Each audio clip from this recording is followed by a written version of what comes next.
Okay. So good morning, everyone, or almost good afternoon. Good morning, good afternoon, good morning, everyone. So thank you for having me to share on this interesting topic on COVID-19 pandemic worries, sleep your way to a better health. So my sharing will be interactive. I'll be asking questions, and anytime you have any questions, put a chat. Then my colleague will collect it and will post it to me. So before anything, okay, I'll start then. So this is basically what I'll cover for today. It's a lot of stuff. I won't be reading it through. You can just see quickly. So basically, I'll be covering in terms of how we can understand ourselves first in terms of our sleep pattern, our circadian rhythm, and then the practical things we can do to manage our sleep if we have a difficulty sleeping. So in terms of if you have read the newspaper recently, a lot been mentioned in terms of how the pandemic has impacted anyone's mental health. And in today's newspaper was mentioned in terms of we need to recognize the potential mental health crisis following COVID-19. So this is actually a trend we're seeing even in provinces. We've been getting quite a number of people coming in with work stress, with anxiety, with depression because of the way COVID-19 has changed the way we work, the way we function. It's a new normal now. So in terms of mental health crisis, so this includes the following: this depression, anxiety, isolation, addiction, suicidal. So just briefly, so because of the COVID-19, because of the way we interact, our work, we've been sort of separated, it causes depression. Indication depressions when all of a sudden we see darkness, we see in terms of things not working well, I feel down, and then also anxiety, you feel so anxious, we're worried all the time, will I get it, what's my job, and this is a very common worry we're getting, and unfortunately, with depression and anxiety, it's going to affect our sleep because we're constantly thinking and worrying, and sometimes we cope by then having an addiction, and common trend I'm seeing now in terms of addiction is a lot of us going to smoking more or drinking more just to manage to calm ourselves. But unfortunately, any form of addiction actually does not help the issue, actually makes it worse. And to a point becomes suicidal. So there are mental health crises because of COVID. And interestingly, and going now to the key of topics, that sleep is the most underrated health habit. We know cognitively that sleep is important. Unfortunately, in terms of how we practice our sleep habits, our sleep hygiene, many times we do not really have a focus or a disciplined way of sleeping that can help us with our health. So let me just say that in terms of what happens to our brain and bodies when we are asleep. First thing is that while sleeping, our brain and our bodies help to maintain a healthy immune system. I'll come to that even as I go later. And the next thing is it helps and consolidates memory. So this is so important. It is when we have what we call REM sleep that our brain consolidates our memories and park our emotions and do what you call house cleaning of the day, so that the next day when we wake up, we feel refreshed, we don't feel agitated or down. And while we are sleeping, it helps our body to be energetic when we are awake. So sleep is so important in terms of how the brain and the body functions. So let me ask you this question. I know you can't answer me, but let's pose this question. How many days do you think you can survive without water? When you don't drink any water, how many days do you think you can survive? 1 day, 5 days, 10 days? It's literally 4 days. If we do not drink any water for more than 4 days, our body will begin to shut down and we can die. And how about food? How many days can you survive without any food in our bodies? 25 days. And finally, how many days can we survive without sleep?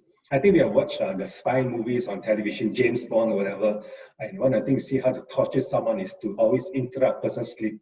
Let them sleep for 5 minutes, you wake them up and get them to start sharing. But we do know from research that if we do not sleep for more than 6 days, we will die. So sleep is so important in maintaining physical well-being and also mental well-being. So the question we ask is, how many hours of sleep do we need? And I speak a lot to my colleagues, my friends, and many say, oh, I need 8 hours, 9 hours, 10 hours. I don't get more than 7 hours, I don't get well. So this is basically something of interest into how many hours of sleep do we really need?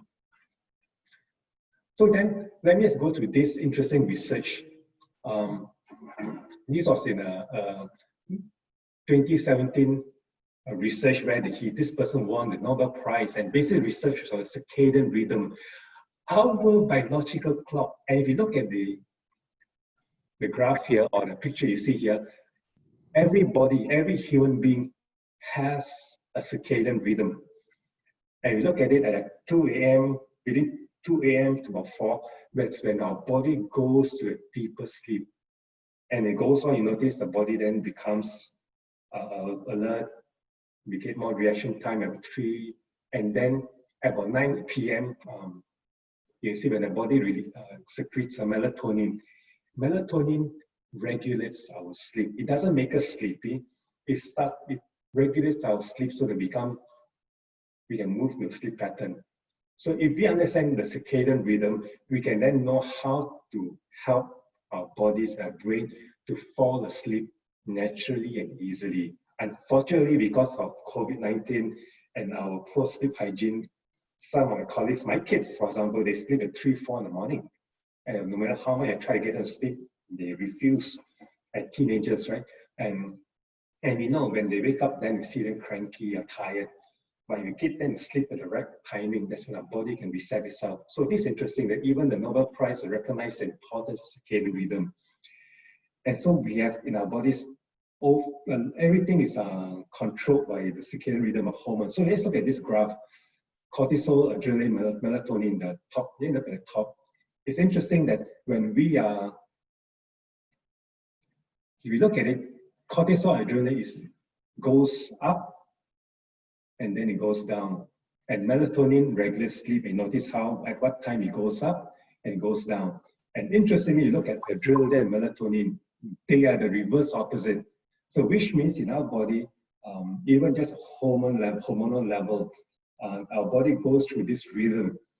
When we are up, when we wake up in the morning, our body releases cortisol, adrenaline, melatonin goes down. And come evening, the cortisol, adrenaline goes down, the melatonin goes up. So which means when we become sleepy. So this when, if we understand how our body has this circadian rhythm, our circadian life, we know then when to take naps, when to sleep, and when to drink coffee, for example. Okay, so then what is that circadian rhythm?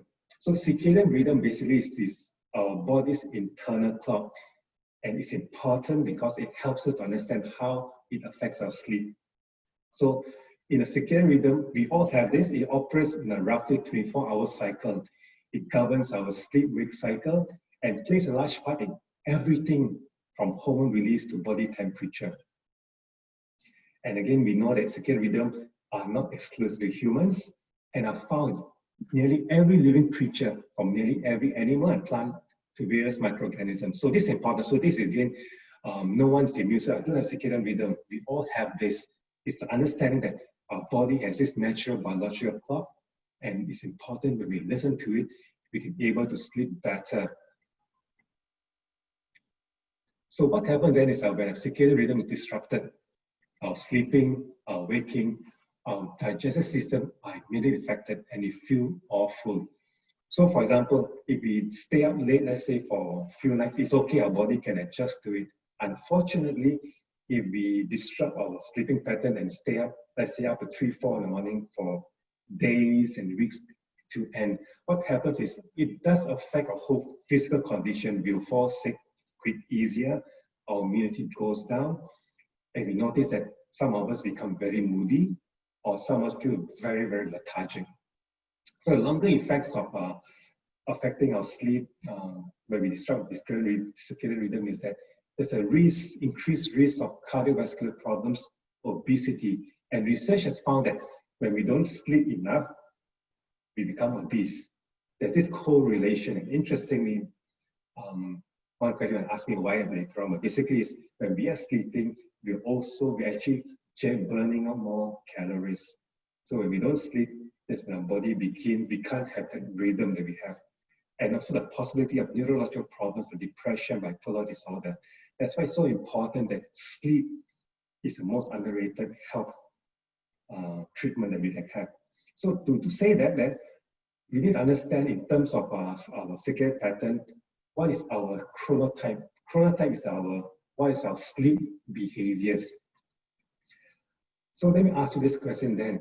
How is the quality of your sleep? Do you sleep well? Are you the type that actually, when you put your head in the bed, within minutes you fall asleep? Or are you the type that takes toss and turn and just can't sleep, can't fall asleep? It takes you hours or up to 45 minutes, and when you lie down, you're constantly thinking, or really early in the morning, you wake up.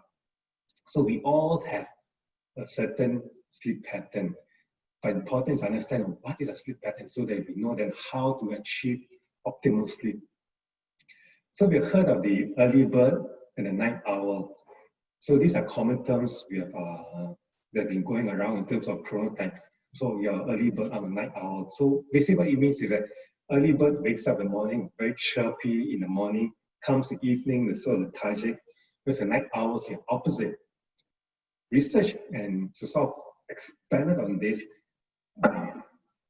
come to that, there are actually 4 types of chronotypes we can talk about. But just look at first the early bird. The larks are the early birds, the owls are the night bird. If you look in terms of the circadian rhythm, look at the melatonin. While the early bird and the night owl secretes, or the bird secretes melatonin, but look at the timing. They secrete the same amount, but the timing is so different. If you look at the early bird, it peaks at about 11 o'clock, whereas for the night owl, it peaks about in the later part of the day, early morning. So which means is if we can understand how our body secretes melatonin, how circadian rhythm works, we know then how to fall asleep faster. So back then to the chronotype, our sleep pattern, which is, we found research, the chronotype is encoded in our DNA. Our DNA will determine in terms of our chronotype in terms of sleep. So research, we have found that there are actually 4 types of sleep of chronotype: the lion, the bear, the wolf, the dolphin. It's important to know your type. If you look at it, I'll go to detail afterwards. Lions 15%, bear 55%, wolves 15%, dolphin makes up 10% of the population. To understand the chronotype, it's also important then to understand the 2 distinct sleep systems in the brain, because this is so important for us. This is what we call the sleep drive and the sleep rhythm. So sleep drive is activated by increase of the hormone adenosine. So as we wake up, our body burns off energy, and as we burn energy, there's this adenosine has accumulates in our body, and to a point, more it accumulates, the sleepier we become. And sleep rhythm is a circadian rhythm. So have you ever noticed that days and a time when you feel so tired during the day? I'm so tired, I need to take a short sleep. So your sleep drive goes up, and it's during the day, and then you try to sleep, let's say about 8 in the evening. So tired, take a quick nap. You try to sleep, you just can't sleep. You're so awake, our body is so tired, but you just can't sleep. That's because your sleep drive is high, but your sleep rhythm is low, which means your circadian rhythm is not the point where it's time to go to sleep. Or have you noticed that after a nice dinner where you had a good meal, you ate so well, all of a sudden you doze off. You doze off, let's say for 45 minutes, and you wake up. Then it's time to sleep, you go to sleep, you can't sleep. Because what happened is your sleep drive, when you took that 45-minute nap, while you are sleeping, your body burns off the adenosine. So when adenosine burns off, your circadian rhythm may be up, but because the sleep drive is low, you can't sleep. So that is so critical to understand that the key for better sleep is for these 2 systems to go hand in hand, where our sleep drive and our sleep rhythm goes hand in hand. And the graph shows that the best sleep is when the 2 are further apart. So this means that the adenosine goes up, and our sleep rhythm is at a point where it's time to sleep. very theoretical, but let's go back then to the sleep stages and cycles. So again, sleep is an active state as complex as wakefulness. And the brain, this is so important that the brain does not shut down during sleep. And it's during REM sleep that's when our brain is most active. So the old perception that when we sleep, we are constantly, our brain is shutting down, our body is just still. But research is found, and we know that when we're in deep sleep, that's when our brain is so active. And interesting, the brain is so active, it's as if it's doing wake, we are awake. And during this stage is when we begin to burn off calories also. And it's during this deep sleep is that when our body consolidates memories and makes us healthy with good mental health. So sleep is made up of very few stages. And so broadly, we can say that the non-rapid eye movement sleep and the rapid eye movement sleep, both components are so important. So you hear people say, I slept, I go sleep, but I didn't dream at all. So when someone says that, it means they had non-rapid eye movement sleep, but they didn't go to the point where they had rapid eye movement sleep. So what does this mean? So again, the 4 stages for the non-REM sleep. So stage 1 is 5%, stage 2, 50, 3, 4, 20%, and stage 5, the REM sleep is 20%. What does this mean? So in stage 1, is literally when we go lie down to bed to sleep, is when we are transitioning from wakefulness to light sleep. Again, just remember when we are sleeping, sleeping is not an on-off switch, all right? To go from wakefulness to deep sleep to REM sleep, it is a process. So again, when we lie down, don't expect ourselves to fall asleep straight away, and the time where our brain needs to slow down first, and body will settle down before we actually go to sleep, deep sleep. So stage 1 is wakefulness to light sleep. So when someone wakes you up during stage 1, you may not even think you are really asleep. You say, no, I didn't sleep, I'm awake. And stage 2 is slightly deeper than stage 2, stage 1. It's just slightly deeper, it's 45% of your sleep. And when we take naps, the idea is to go to stage 1 and stage 2 so that our body can just recuperate. We don't want to go much deeper because that's when we become lethargic. Have you taken naps when you woke up feeling, I feel so horrible, I feel so tired? That's when you're taking too much sleep that you sort of burn up the whole awareness in the body. So stage 3 and stage 4 is actually when we go into delta sleep, and it's 20% of deep sleep. And at this stage 3 and stage 4, this is where growth hormone increases. The body heals itself and you experience metabolic and tissue regeneration. So going to stage 3 and stage 4 sleep is so important for the physical restoration of our bodies. So remember, stage 1, stage 2 is when we're going to that falling asleep. Stage 3 and stage 4, we go deeper into sleep where there's this physical healing. Remember when we're sick, what we do when we're sick, we sleep a lot, right? It's the sleeping a lot that helps the body to restore itself, helps the body to build up the immunity. So when you get enough delta sleep, you wake up refreshed and you feel great. So this is a non-REM sleep. So in REM sleep, so this is actually also very important. You just look at the graph above. On top, the top is the wakefulness, then the middle is a non-REM sleep, and you look at the REM sleep at the bottom. If you look at the readings, this is where the brain waves are. It's almost similar. Wakefulness and REM sleep is almost identical. But the difference is, in wakefulness, we are conscious, we are doing things. In REM sleep, our bodies are still very deep REM sleep, but the brain is so active. And it makes up 25% of our sleep time. And this is the time when we're in deep sleep, we dream a lot. And you notice when we're in deep sleep, you notice if someone, next time you notice your family members or your children or someone next to you when you're in deep sleep, the eyes will be constantly moving. It's called rapid eye movement. The eyes will be moving so much, but our bodies are paralyzed. It does not move. And it's so important for that because imagine in REM sleep, your dreams are so vivid. So you don't apply where you have such vivid dreams that you want to be punching, moving around, hitting someone, hurting yourself. That's why the body knows at REM sleep, there's a voluntary muscle paralysis, but your heart and muscles are active. And at this stage, you restore your nervous system and you process information and store memories. And at REM sleep, that's where you ensure that you have this mental resilience so that when COVID-19 comes or with this pandemic, our mental health is still intact. It has the resilience because we have the REM sleep. So REM sleep is a mental restoration stage of sleep. And interestingly, when you get enough REM sleep, you think more quickly and creatively, and able to organize your thoughts better. So then we talk about sleep. There's also a thing called sleep cycle. So each sleep cycle is approximately 90 minutes. And for everyone, it averages between 4 to 5 sleep cycles per night.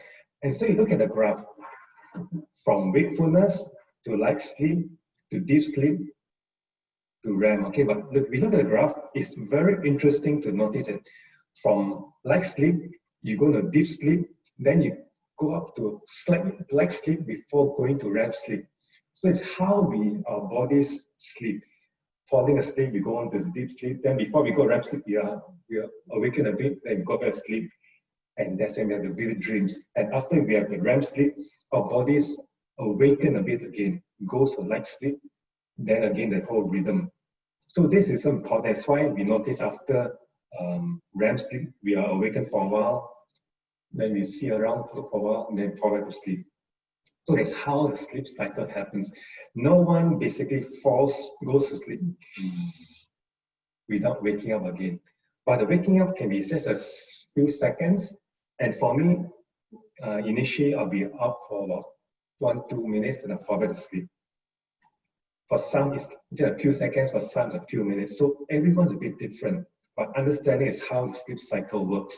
When you understand that, you know that that's how your body functions and how you can use that to move from one sleep cycle to the next without much interference. So how much sleep do we need? Every day, majority say between 7 to 9 hours. But let's look at it this way. Think of sleep as your reserves, your sleep bank account. So during the day, let's say you work so hard and you withdraw 8 hours of sleep from your sleep bank. So when you sleep, you are replenishing what you withdrew. You add it back in. But what happens if you have deficit, that your sleep bank account is not enough? So in other words, you don't sleep enough, and during the day you work so much, you are so active. So what happens is, if the deficits accumulate more and more and more, it's going to impact your health, your mental being. That's when you notice for some of us, our immunity is constantly low. In my previous organization, I have colleagues of mine who are almost every 2 weeks will take MC because I'm not well, I'm down with cold, I'm down with flu. And that's when you know that their sleep pattern is not healthy. That's why they constantly falling asleep. Not to brag, my last MC I took has been more than 30 years. And that's because I regulate the way I sleep. I know the time to sleep and the time to wake, and I'll come to that also. So then go back to that, the 4 chronotypes. So chronotypes is in our DNA, period 3, and research has found that in everyone, your sleep pattern or your chronotype is based on the DNA that you have. So the first chronotype are the lions. So lions made up of 15% of the population. So lions in nature, they are early risers. The first kill is early in the morning, and then comes evening time, they're lethargic, they sleep more. So some of us are this, some of us are early birds, early risers. We wake up 5 in the morning, 6 in the morning, and we're so active. Come evening, about 8, 9, 10 o'clock, we are so exhausted. So some of you may be lions, and research has found lions are basically people who are the top leaders, people who are in management who really leads because they start the day early and they work hard during the day, come evening, they rest. So are you a lion? So again, just understanding the chronotype will help you understand the best time for you to sleep and the best time for you to wake up. Then the bears. Bears make up 55% of the population. So bears are basically people who are solar sleepers. They rise up with the sun, they sleep when sunset. So basically, in this society, the 9 to 5 job are made perfectly for the bear because they wake up and they are alert in the morning and get fresher during the day. Come evening time, they become a bit more tired. So are you a bear then? Is your sleep pattern like a bear where you are a morning person, but not like a lion, early morning risers? You're a bear where you are there, you're up 7, let's say, and your day begins. Wolves. Wolves are what we used to call them the night owl. So wolves made up about 15% of the population. They are most active, most creative in the evening. During the morning, they are late starters. They take them time to warm the engine, start to get, and basically the day begins for a wolf, probably 10, 11 o'clock. That's when the engine warms up. And interestingly, wolves have 2 peak periods from noon to 2 p.m. And again, just when most of the working world is clocking up. So wolves have this peak where they are the most efficient during this time. So just ask the question, if you are, let's say, a lion, you do not want to have meetings late in the evening because it's when your mind is really tired and your body is really tired. If you're a wolf, you don't have meetings in the morning because that's when you're most lethargic. So it's interesting when you know your chronotype and in a position that you know when to set your meetings or when you know you're the most efficient. Oops. And dolphins. So dolphins made up of 10% of the population. And so dolphins are 10% also because they're most erratic sleep schedules, which means they don't have a regular sleep pattern. Times when they sleep at 2, at 3, at 4, it's not that they don't sleep, they just can't sleep. And interestingly, dolphins, they have this short sleep drive. They don't need much sleep, but they long for longer bouts of sleep. So these are people we know as insomniacs. They can't sleep, and these are people who probably will see the doctor more often for sleeping pills. But if you know your chronotype, then there are ways we can help to adjust, to work on your sleep. So dolphins struggle to fall asleep, and when they lie in bed, that's when they constantly ruminate, they think a lot, they worry a lot because the brain just cannot shut down. All right. So then, how can we scientifically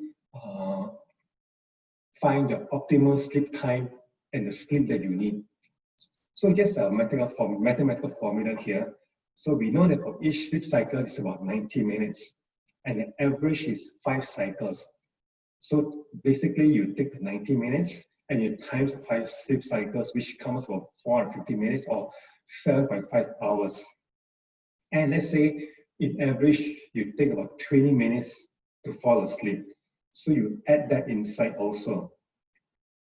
Then the next thing is, what is a socially determined wake-up time? So basically this means is that what time do you need to wake up on weekday? So when my kids were young, I had to wake up by 5:30, but I need to get my kids ready, feed them, get them ready to go to school. So 5:30 was my socially determined wake-up time. Now they are bigger, I adjusted it to 7 o'clock because now they manage themselves, and I know by 7 I need to be up to get ready for work. So once you know this is a time that you need to be up because of work, whatever, then you calculate backwards. So you need, let's say, 7 hours of sleep. So then you calculate, okay, which means, of the example case, let's say you need to wake up at 7:30. So which means that you need to sleep at 12 midnight so that you can get your optimal bedtime. So this is a simple way of calculating the hours you need and what is your ideal sleep time to ensure that you get this optimal sleep for your body to have the physical healing and the mental restoration. So this graph here is suggested by the sleep expert. For optimal sleep, they found that lions and bears, they need about 5 cycles. They have 5 cycles.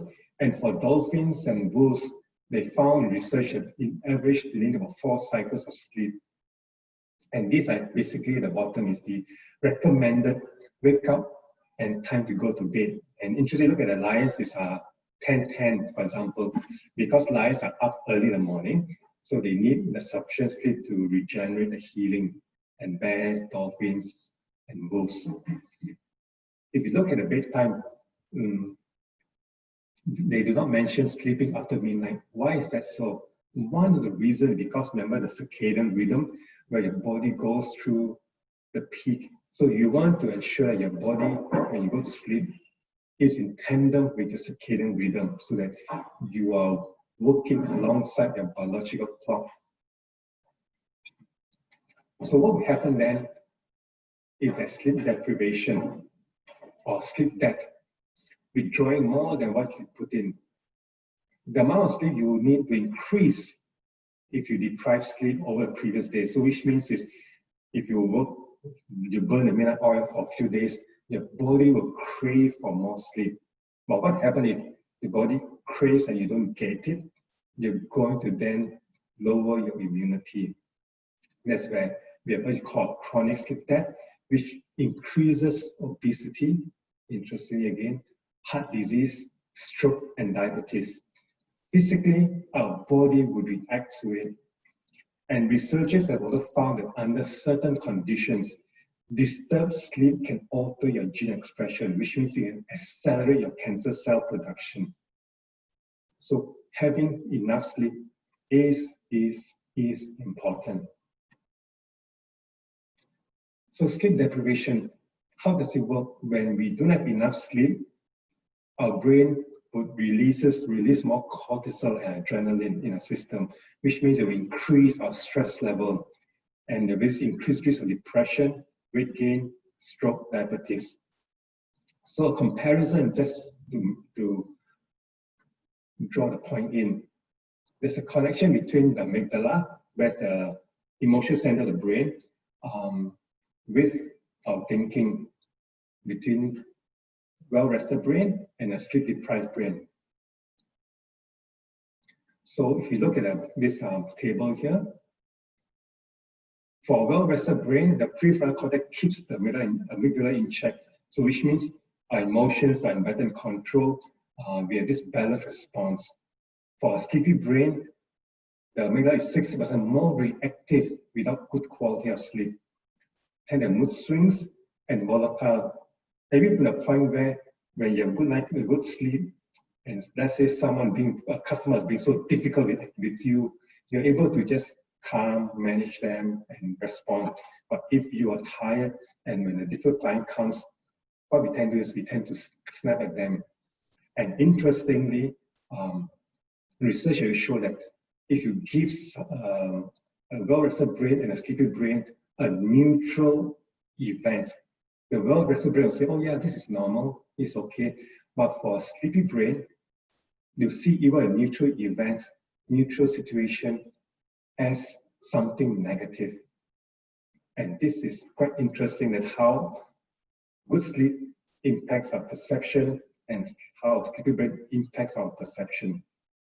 And the risk of developing a depression for people with insomnia is 5 times more. And people with insomnia is 20 times more likely to develop anxiety.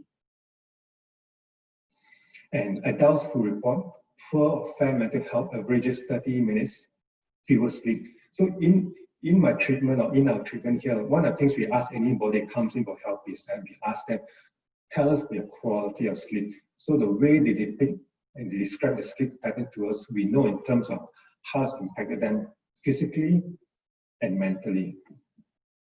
So adenosine again is a byproduct where when our body processes glucose, it develops this chemical called adenosine. And from waking to evening, the adenosine would increase. And as it increases, that's when our sleep drive increases from day to evening. Unfortunately, for a sleepy brain, the adenosine builds up faster and more. So which means we feel drowsy and the brain doesn't rejuvenate, and our brain, we can't think clearly or fast enough. All right. So a well-rested brain in work 27% of people report feeling overwhelmed. But a sleepy brain, 40% report feeling overwhelmed. The difference in terms of well-rested brain and a sleepy brain. And a well-rested brain ready to handle workload and avoid that afternoon crash. Whereas a sleepy brain, difficult to focus, takes longer to get work done. I have an ex-colleague of mine in my previous organization.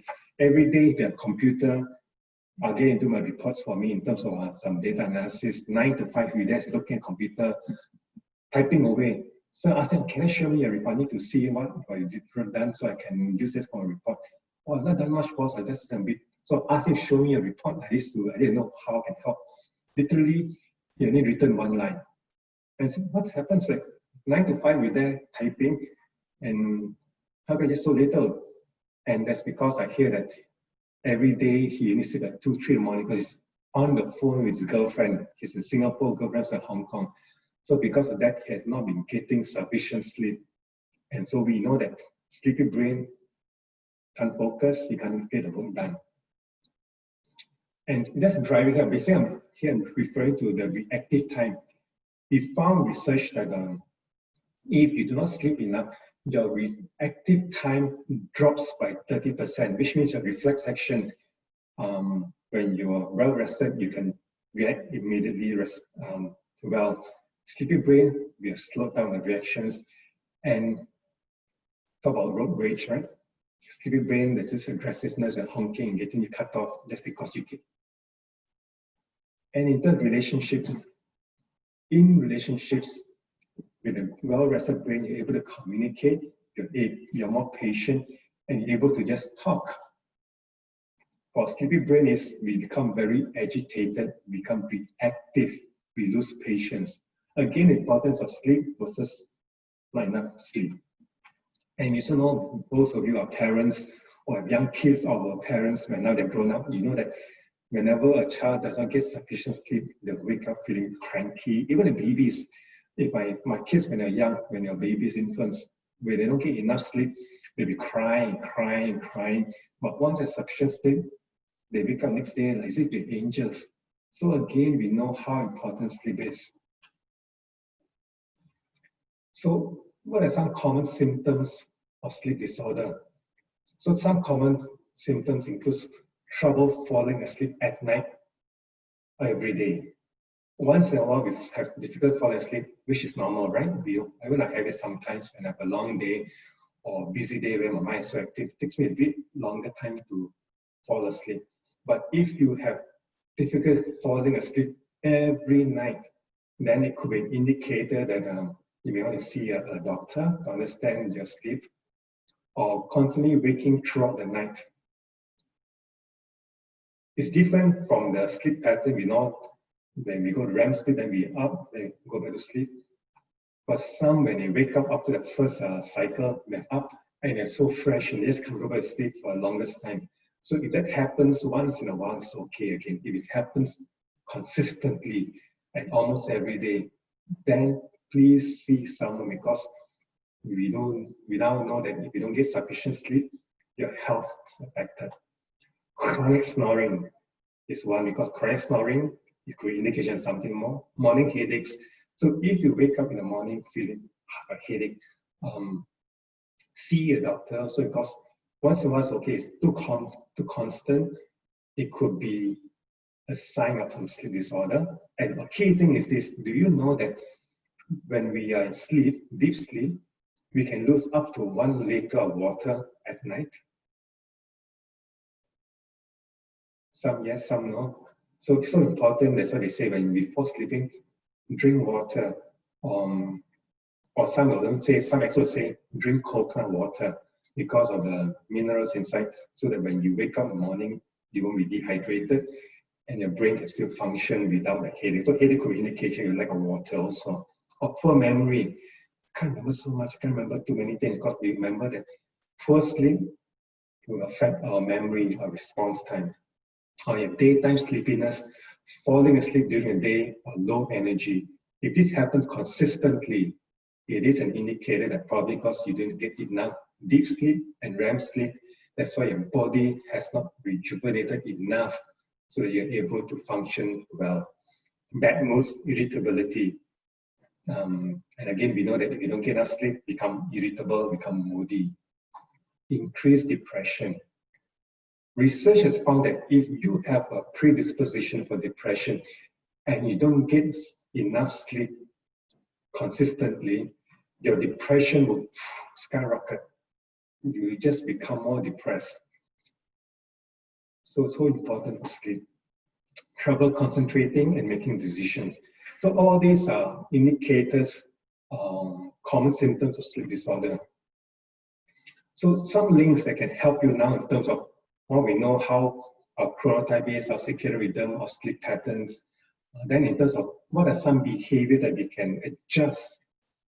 So a few things I can mention here. One is that, am I watching TV or using computer late at night and too close to bedtime?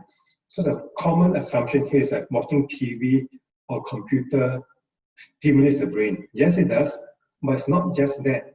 It is basically the blue light emitted by television, by computer, that is a more concern, because the blue light that's emitted from the television and computer, even when you're reading from your phone, it emits blue light, and blue light switches off the melatonin in your brain. Remember, I talked about melatonin regulates your sleep.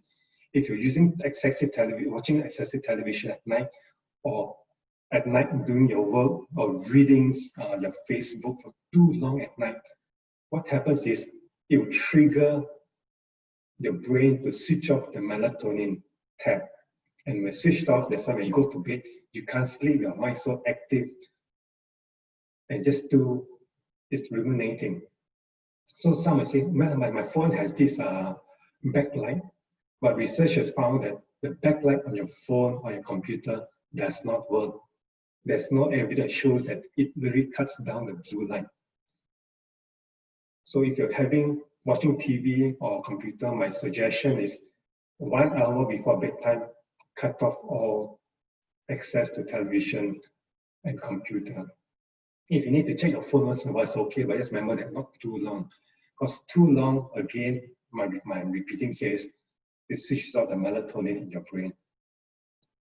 The next is, am I consuming too much caffeine? So caffeine is not just in coffee, it is found in your green tea, in your colas. So the rule of thumb is by 2 p.m., stop drinking caffeine. Because a half shelf life of caffeine is up to 6 hours after your last consumption. So if you're taking too much caffeine, guess what? The caffeine is burning off the adenosine, and you won't feel sleepy. So you must say, I can drink coffee anytime I still fall asleep. I'm one of them. I can drink the strongest espresso now, and I can still sleep the next moment. Yes, you can do that, but if I will plug in the EEG machine and analyze your brain while you're sleeping, we know that your quality of sleep is affected. You may be asleep, but you're not getting the quality of sleep sufficient for physical and mental healing. Again, am I taking medication that may be affecting my sleep quality and duration? So it's good to check with your doctor. You're taking medication, how does it affect your sleep? How does it impact in terms of your response to this medication? Does it switch off the melatonin or something? So knowing that helps. Or is there something particularly stressful in your life that's causing you to worry and to be anxious? So once you know that, there's a way where we can work on that in terms of putting aside so you still get enough sleep. And am I exercising enough to help alleviate some of the stress and tension? Research has found if you exercise, make sure you exercise at least 4 hours before you sleep. Because when we exercise, even though you release the stress, the body has gained more adrenaline, more cortisol, the energy, and you don't want that. If you want to fall asleep, you want your body to follow the circadian rhythm to unwind on its own. So what are some good sleep hygiene? One of the things I suggest now, and so important, is to have a consistent bedtime and wake-up time. Sorry to say this, even on weekends. So if let's say you're socially time to wake up is 7 in the morning every day, even on weekends, ensure you wake up at that time. Again, why it's so important is because you want your body to be in tune with your circadian rhythm. That's why you notice the phrase we use, Monday blues. And what happens most of the time is Saturday you sleep in, Sunday you sleep in more. So guess what? You sleep in on Saturday, Sunday you sleep in more. Come Monday, wake up early. So your body's circadian rhythm has been affected. And so you don't want that. So a good sleep hygiene is when you go to bed at a consistent time, and you wake up at a consistent time. By doing that, you're getting your body to align with circadian rhythm, and your body knows this is my sleep and wake up time. The next thing is sleep in a dark, cool, and comfortable bed. We know that. Quiet time away from bright light, the blue light, and electronics an hour before bed. So I mentioned that earlier also. And nap wisely. So this is so important. I have a colleague of mine in my previous workplace. Every time she goes home after work, she would take a nap, 30-minute nap in the evening. It's 8 to 9, 30 minutes, 1 hour nap, and she just complains, I can't sleep in the evening. I can stay at night. That's because you have not taken your nap wisely. Naps during the day is good because it refreshes the mind, but the duration is so important, and when you take it, so my suggestion is never take naps at night, because we do that, what happens is your body burns up the adenosine that's built up that helps with your sleepiness, and when you nap, once the adenosine is gone, your sleep drive goes down and your sleep rhythm may go up, but because it's not in sync, you can't sleep. And nap should not be more than 30 minutes. So give yourself ample time for sleep also. If you're a type that needs 20 minutes to sleep, so give in the buffer that will be taking 20 minutes to sleep. So avoid coffee, heavy meals, or any serious discussion before sleep. So steps to help sleep. So this is some practical things you can do. So that if you lie in bed, let's say you take 20 minutes to fall asleep, and for 40 minutes you still can't sleep. So the suggestion is that if after your normal falling asleep time is exceeded and you can't sleep, don't lie in bed. Get out of bed, do something relaxing, listen to some music for a short while before going back to sleep, because you do want your body and your brain to associate bed to something else. Does it make sense? So if you can't sleep, wake up, do something relaxing for a while, then go to bed. Because then your body knows that bed is the only place for sleep and sex. Anything more, that's why in terms of the suggestions, don't do work on your bed. Because when you do that, the brain will associate that bed is more than just sleep. As a hypnotherapist, I can tell you for sure, it is scientifically proven that your brain responses to whatever you create your reality. If bed is for work, bed is for eating, snacking, your brain will associate, oh, I don't want to sleep, I can do my work here now, so let's wake up, or at least snack in bed. And so when that happens, your body does not understand bed is for what purpose. The other thing is declutter your sleep space. Once I was making a home visit to someone who said, I can't sleep at all. So this was a teenager, not teenager, he's 24 years old. So he said, can't sleep. Then I said, okay, can I see how your room is? So he took some pictures for me and look at his room. So shocked. In his bed, he was just given himself one small corner to sleep. The other part of his bed was his books, his gaming console. And when that happens, I can tell you straight away, I said, that's why you can't sleep. There's too many things. Your brain is so cluttered, so other things your brain do not understand bed is for what.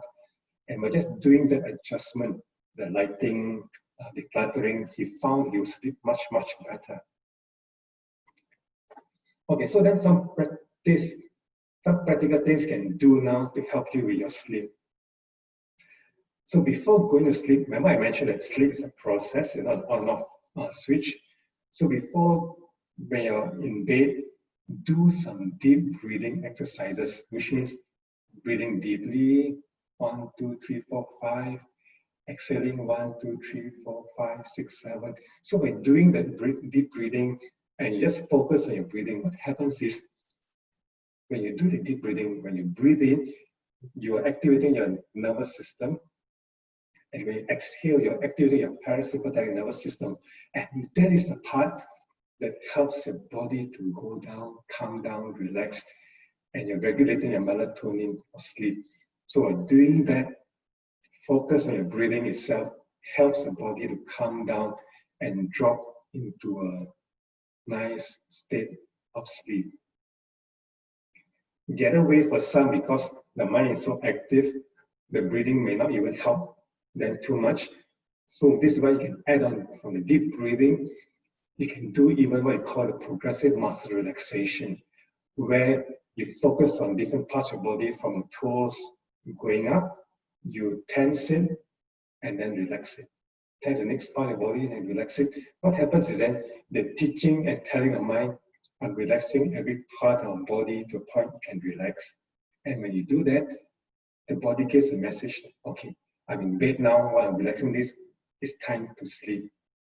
So these are two ways.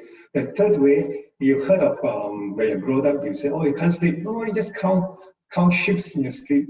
You count them 1, 2, 3, and I did it when I was young. I said, I'll count more than 100 sheep, I still cannot sleep.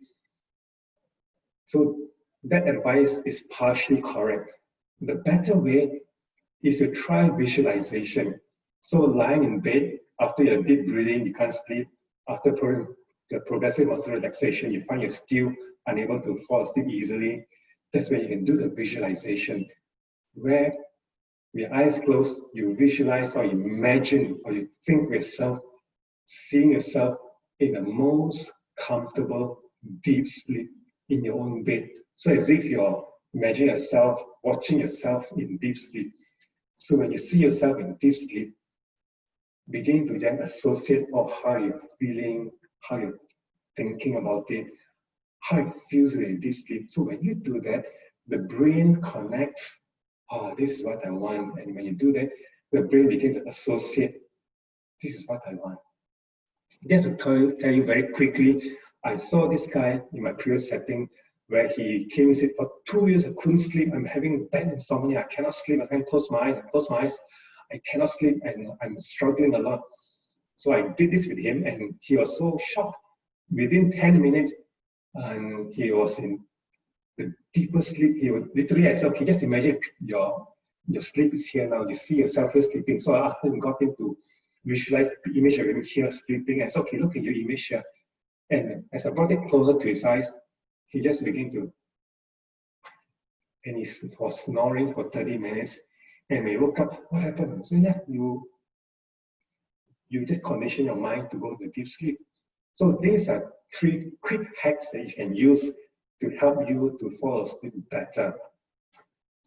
And if you are one person who has anxiety or because you have a busy day, bad day at work where you're constantly active and it was a stressful day at work, what you need to do then is you need to get your brain to park it aside. So my suggestion is before going to sleep, write down your concerns for the day. You pen it down, your concerns of the day, and then on the right column, just write, okay, what are you going to do to resolve it the next day? So by doing that, you're telling the brain, okay, it's time to sleep. I'm just going to park it outside first so that it won't have an effect on my sleep. Sounds simplistic, sounds easy. For some, I find it difficult to even pen it down, but it works. Because once you do that, the brain gets the message. It's time to just put it aside for a while. So good sleep is increased immune function. It decreases your blood pressure. It decreases pain, reduces stress, better cognitive functioning, increased creativity, more positive, your reaction time is better, and you lose weight. So here are a summary of some action plan for better sleep. Stick to a consistent sleep schedule. In other words, sleep at a consistent time and wake up at a consistent time. Stop your caffeine at 2 p.m. And if you drink alcohol, just remember, stop alcohol 3 hours before sleep. But when you say, "Why alcohol helps me to sleep," sleeping and is different from when you go unconscious because of your alcohol. And you do know that if you drink alcohol, you may sleep, you get stage 1 and stage 2 of sleep, but it doesn't bring you to a deep sleep. Stop exercising 4 hours before bedtime, and you get 15 minutes of sunlight in the morning, because the sunlight in the morning, guess what? It switches off the melatonin, blue light. And when that happens, that's when your body can then have a circadian rhythm running, and your body is then functioning as how it is biologically. So just to recap, sleep is a process, not an on-off switch. So you take time to fall asleep, and then time to wake up. Don't expect it to go down, go back to sleep straight away. That's why for some of us, we need some time to unwind in bed. And a good way to unwind in bed is to stop our computer or TV and just read or listen to some gentle music so that your body can get the rhythm of falling asleep. Okay, that's all I have for today. Any questions for me?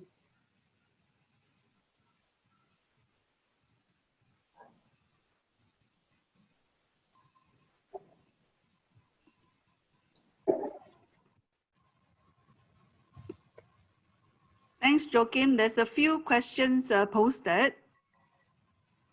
Okay.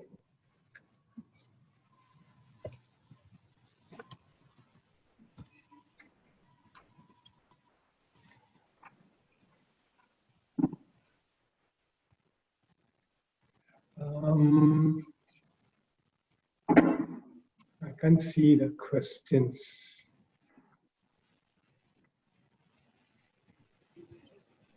It's in the group chat, or I help you to read out? Yes, please, because I can't see the group chat.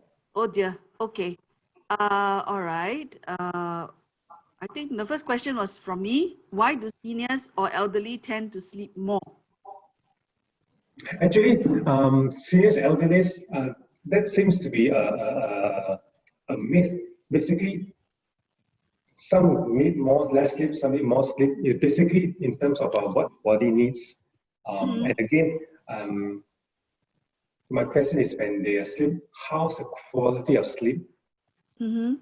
Yeah, sometimes we notice if the sleep is affected during the day, that's when then they tend to have more sleep. But basically, the sleep doesn't change much. Oh, yes. Because I happen to have a friend whose father, could actually sleep the whole day unless you got to go and shake him, wake him, to get him out of bed to eat. If that's happened, that's advisable to see a doctor, because maybe something more than just that. Because if you look at the circadian rhythm, the body need not sleep all the time, because if you sleep all the time, it is an indication of something more than maybe physically something wrong. Yeah. Okay, thank you for that. The next question is actually from Zihao. Sleep time, what is it based on? Do we need to consider solar time in the circadian rhythms? Sorry, what's the question again? Sleep time, what is it based on? Next question, do we need to consider solar time in the circadian rhythms? Yes. The circadian rhythm is something genetic. We all have that. So the circadian rhythm will tell us in terms of when the body would fall into sleep, which is basically about peak at 2 in the morning and then goes down. And so the sleep time. Joaquim, you hold on. I asked the person to mute the mic, who's speaking in the background. Okay, sure. Sorry, whoever's speaking in the background, please mute your microphone, please. Thank you, so as not to disrupt the talk. Thanks, Joaquim. Carry on. Okay, no problem. So circadian rhythm is something genetic, so it's something we have. So if we know that, so we follow our circadian rhythm. So in terms of sleep, we know that we have each sleep is cycles. One is 90 minutes, and we have about 4 to 5 sleep cycles. So that's how we need biologically the amount of time we need to sleep.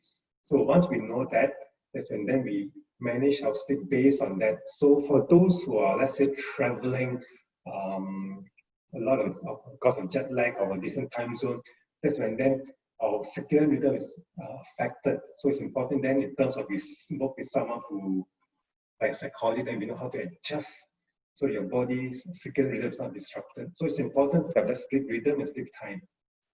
Does it make sense? Zihao, you have any further thing to ask to clarify on that point? Yes, because for that part, when we mention about time, right? Because some people, they may actually be looking at the time that's on our watch. So if you look at the circadian rhythm, right? Actually, the question is, so when we see what time we need to sleep, the time that you suggested just now, based on the bear, wolf, and all, that one is fixed to probably a research based in a country, in a time that on their watch. So does that mean that we can follow that strictly to adjust ourselves based on our own chronotype? Yeah. It's, so that's what I give you is the general rule. But to know in terms what is your how many hours of sleep you need, good experiment to have is you sleep, let's say at 12 o'clock, and at what time do you automatically wake up in the morning? And if you do it for 2, 3 days, you notice that, oh, I sleep at 12 o'clock, I wake up at 6 o'clock.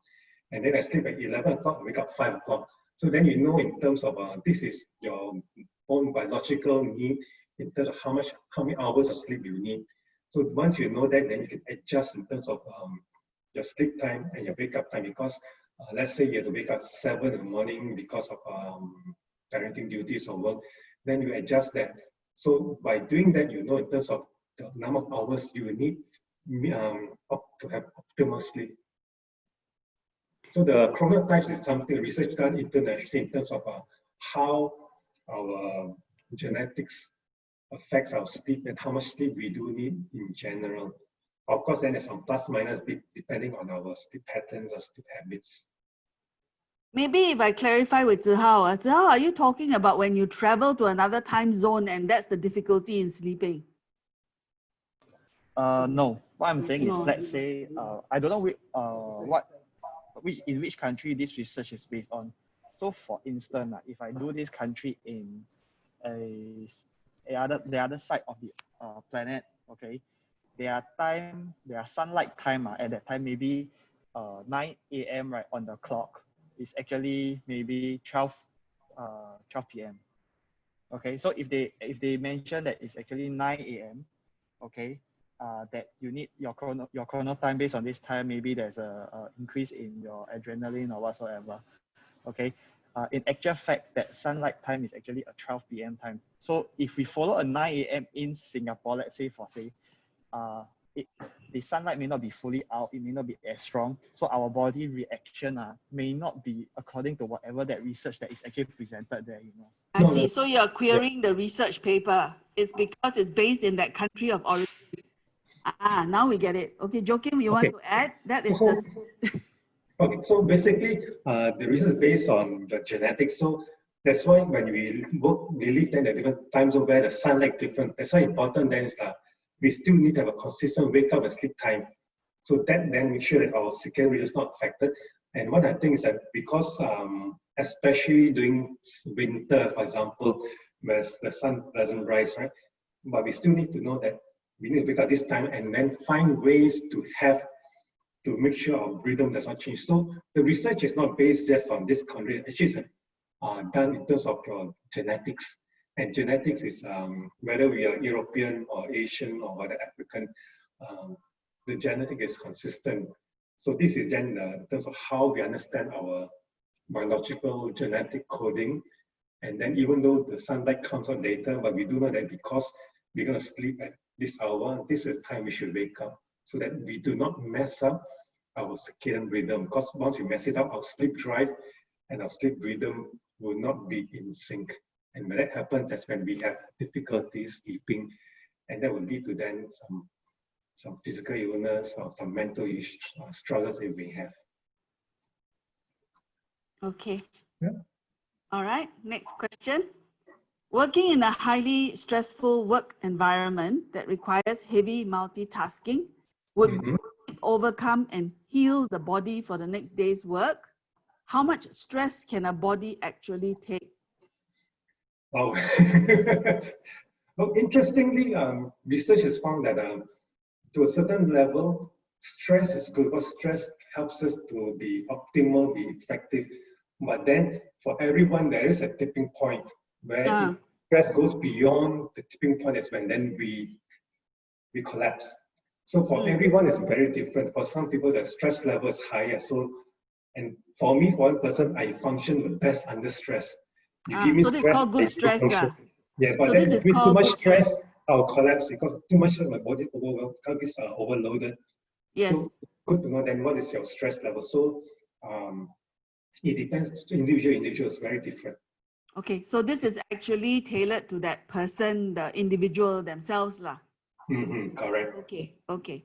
Thank you. Next question is from Boon Seong. What are the likely causes of very high sleep fragmentation with very low levels of stable sleep? What causes, is it? Yes, the likely causes of very high sleep fragmentation with very low levels of stable sleep. Okay. Well, I did mention in terms of probably that this person is a dolphin chronotype, but that's just one factor. Also could be in terms of the stress factor that can come in, or even could be also in terms of how you're constantly ruminating. So there are many factors. So chronotype is just one of the factors. So it's hard to say for sure until you see a professional. Basically, if you follow in terms of what suggested, the sleeping patterns, the relaxation, you will see an improvement. But after doing that, you still find it very difficult after 1 week. I'll suggest then talk to someone who knows how to help you to adjust to a better sleep. Initially, I can share that basically in the past, my sleep was very bad. I couldn't sleep until I realized I adjusted my diet. I adjusted in terms of what I did at night. I found that I began to be able to sleep better. So sometimes just knowing some of us are very sensitive to sound and light. So for that, I'm very careful now not to have too much stimulation at night, because that will then give me my brain to be just too active. And when that happens, I can't sleep. And then my fragmentation of my sleep quality. Thank you. No problem. From Fadila. Is it okay to rethink your to-do list for tomorrow? If not, when is the best time to arrange your tomorrow's schedule? Rethink before bedtime. Yes, I would say do it at least 2 hours before bedtime and then put it aside. If not, your mind will be overactive. Yes, mind will be overactive, yes. And not just thinking, I would say write it down. Because once you write it down, there's this psychological impact where once you write it down, you're committed to it, and then your brain can say, okay, I have time, I can relax. Okay, got it. Thanks. Next one is from Caleb. 2 questions. One is, how come your chronotypes don't add up to 100%? Your math must be wrong, is it? And the second question is because there's a cross. Some is a cross between a hybrid between a lion and a bear. That's why it doesn't come 100%. And this is not my data. This is actually the research. Okay, good. So is tea a better replacement for coffee in terms of lower caffeine? There's always this argument that tea. Yeah, it's argument, yeah. But it's not, no? It's actually higher, isn't it? Yeah. Also depends on your sensitivity to caffeine. It's not just what's better, but actually your sensitivity and to what point that your body has enough so that it doesn't affect your sleep. But if it's like chamomile or fruit teas, I think that's okay. Oh, that's okay, because there's no caffeine in chamomile. Yeah. Yes. Yeah. So we're talking about like the oolongs and the tequanims and the yes, correct. Tea. Okay. And even carbohydrate like Kikapo, for those who are from my generation, Kikapo has caffeine. Oh, seriously? Yes, that's why now Kikapo has these 2 versions. One is they indicate with caffeine, one is caffeine-free, which is a newer formula. So if you are someone who's very sensitive to caffeine, it will impact. Okay, that's interesting. Okay, next question. Coke has a lot of caffeine too. Okay, Coca-Cola and all that. Yes, okay. A lot of caffeine. And also, I think the energy drinks, isn't it? Yes, energy drink, because of the high amount of B complex, and actually it's an energy booster and sugar. So what happens is you give you a surge, but then you crash. Okay. Yes. Next one is from Athena. How do we prevent insomnia? Is it using essential oil? Does it really work to provide sleep quality? And if It we have does. bad Yes. insomnia, what is the best solution to solve this problem? Okay, so insomnia is again, I need to understand that how bad, how severe is insomnia. Is it happening every day and do it toss and turn, you can't sleep? So there's a continuum, but some practical things you can do is lavender oil. A few drops on your pillow does help wonders. Yeah. I know this person of mine who can't sleep at all, but she says that after putting some lavender oil on her pillow, just 2 drops, she says she falls asleep better and she gets a better quality of sleep. Yeah, that's true. You know, I've heard a lot of stories on that one. Yeah, that's true. Okay, next question is from Kyo. I've been trying to sleep as early as 11 p.m., but will tend to wake up at 3 a.m. and couldn't fall asleep after. Will it be a problem in the long term if I could not manage to sleep more than 6 hours? Yes, technically yes. But that's my curiosity is after waking up at 3, you just can't sleep again until you wake. So you're awake all the time after 3 o'clock, or you drift into stage 1, stage 2 of sleep. So very different. So that, like for me, when I sleep, no matter what time at 3:30, I'm up and I'm aware I'm up. I can function. By the time I was up, okay, time to just continue sleeping, and I'll drift back to sleep within 5 minutes. So, but for someone they're up, they do not sleep.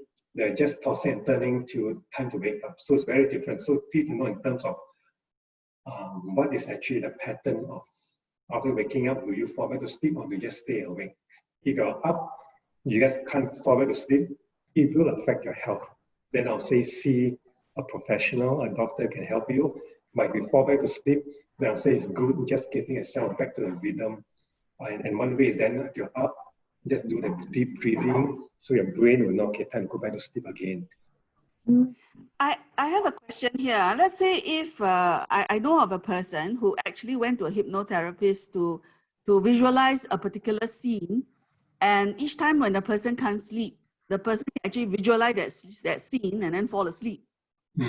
Help? Sorry? Will that help this person? Yes, it does help. Yes, it's part of visualization where you're getting your brain to associate that image with relaxation. Ah, okay. And that's why hypnotherapy comes in. Hypnotherapy is not about brainwashing you. Hypnotherapy is getting you to use your brain, your mind to help you to achieve what you want. And it's very effective disorders using hypnosis. Okay. And how much would a session like that cost? If let's say, somebody wants to go and see you for it? Oh, to see me. Yeah. In promises, it's average, depends about 150. Okay. Around there, yeah. Okay. Per session, and basically, I can say that in terms of special rate, just for this group, and basically, hypnosis for sleep just takes about 1 or 2 sessions max. To achieve it? To achieve it, yes, correct. Okay, that's great. That's great. Kyo might want to consider that. Okay. It'd be good, then you can sleep more than 6 hours. Okay. All right, the next question is, I think from Mahinda, if I'm not wrong, 15 minutes nap after lunch at work, is it beneficial? Yes, it is. I'll say it's about 15 to 20 minutes of sleep is good, because when you take a nap, what happens is you go into stage 1 and stage 2 of sleep, and it burns off the adenosine builds up. So when it burns off and you come off your nap, you get more refreshed. And interestingly, they found that if you take naps in the late morning, you are more creative. You take naps in the afternoon, you're able to focus better. Okay, HR all will go to sleep. Actually, I can tell you one. I can give you one nap hack, which is very effective. But I'll suggest don't do it more than 2 to 3 times per week. So this, especially when you have a long day's work and your body's so exhausted, or you have insomnia, you can't sleep, right? So this is an interesting way. They call it nap latte. And interesting. So this is what you do. You drip coffee, or not the instant coffee, the drip coffee or the plunger, or you go to kopitiam, you buy black coffee, kosong, okay, black kosong coffee, cool it down by putting 2 or 3 ice cubes, then you drink it very quickly. So you drink it like Yang Sing, drink it, then immediately take a 20-minute nap. Wow. And And nap then after latte. that, you wake up. So when you do that, and this is top Fortune 500 CEOs do this.